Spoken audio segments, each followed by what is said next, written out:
بسم اللہ الرحمن الرحیم نحمدہ ونصلی علی رسولہ الکریم اما بعد۔ کھانے پینے کی عادتیں اور کھانے پینے کی ضرورتیں دو الگ الگ چیز ہیں۔ ایک ضرورت ہے اس لیے کھا رہے ہیں، ایک عادت پڑ گئی ہے اس لیے کھا رہے ہیں۔ ضرورتوں میں ضرورت والا کھانا کھایا جاتا ہے، عادت میں چاہت والا کھانا کھایا جاتا ہے۔ اس کا جی چل رہا ہے اس لیے یہ کھائیں گے، اور جو کھانا چاہت والا ہوتا ہے وہ ضروری نہیں کہ میری بات سے اتفاق کیا جائے، وہ ایسی چاہتے ہیں جو ضرورت کا کھانا کھانے کے بعد پیدا ہوتی ہے۔ ذرا یہ بھی کھاؤ کچھ دیر کے بعد، 1 گھنٹے 1.5 گھنٹے کے بعد، آدھے گھنٹے کے بعد ذرا یہ بھی کھا لو۔ تو یہ چاہت جو ہے میں سمجھتا ہوں یہ نفس اور شیطان کی طرف سے ہوتی ہے، کیونکہ پیٹ کوئی گوڈاؤن تو ہے نہیں کہ جب جو چیز چاہا اس میں رکھ دیا۔ اس کا تو ایک سسٹم بنا ہوا ہے کہ کھا لیا، اب اتنے گھنٹے کے بعد ہی کوئی چیز کھاؤ۔ پانی پینا ہے، پیاس لگی ہے مجبوراً تو فوراً پی لو، کوئی بات نہیں، اجازت ہے، لیکن کم سے کم پیو۔ لیکن 1-1.5 گھنٹے 2 گھنٹے کے بعد جو پیاس لگتی ہے واقعی پیاس ہوتی ہے، اور پھر پیو، تم کو جتنی پیاس ہو اتنا پانی پیو۔ تو یہ تو ایک عام آدمی کی نہیں بلکہ ہر ایک کی عادت ہے کہ کھانا کھانا یہ ضرورت ہے، لیکن کھانے کے بعد جو چاہت پیدا ہوئی 1-1.5 گھنٹے کے بعد، جو ضرورت تو نہیں ہے چاہت ہے، تو شیطان اور نفس کی طرف سے پیدا کی جاتی ہے۔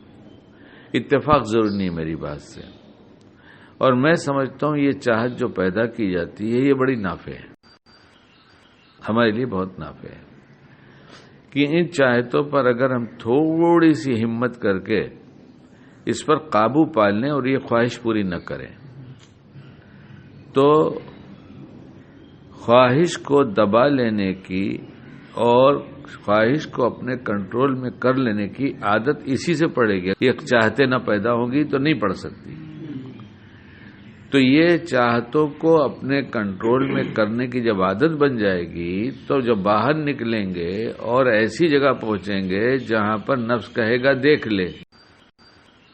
اب چونکہ چاہت پہ کنٹرول کی عادت پڑ چکی ہے اس لیے چاہت کو دبا دیں گے، کیونکہ یہی عادت جو ہے یہی اس کی طبیعت بنتی جا رہی ہے، اس کی قوت بنتی جا رہی ہے۔ غلط خواہشوں کو، غلط جذبات کو، غلط چاہتوں کو دبانے کی قوت جو تھی وہ انہی چاہتوں کے ابھرنے کی وجہ سے ہوئی، لیکن اس کی کوشش کریں گے تو ہوگی، وہ آزاد چھوڑ دیں گے تو نہیں ہوگی۔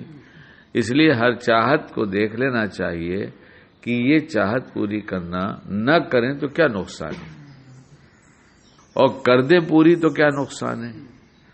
اب بے وقت 1 گھنٹے کے بعد پھر کچھ کھا لیا تو یہ ہضم کو جو سسٹم اس میں تکلیف ہو جائے گی۔ تو اگر ہم سوچیں گے تو پھر سوچیں گے نہیں نقصان نہیں ہونا چاہیے، جانے دو، ہم چھوڑ دیں، نہیں کھائیں گے۔